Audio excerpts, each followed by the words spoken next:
आगरा में 36 घंटे की बारिश से सड़कें, गली खरंजे, खेत हुए जलमग्न।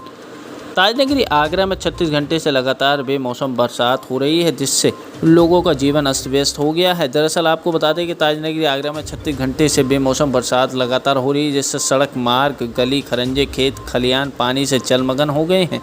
वहीं आपको बता दें कि जगनेर आगरा मार्ग बरसात से जलमग्न हो गया।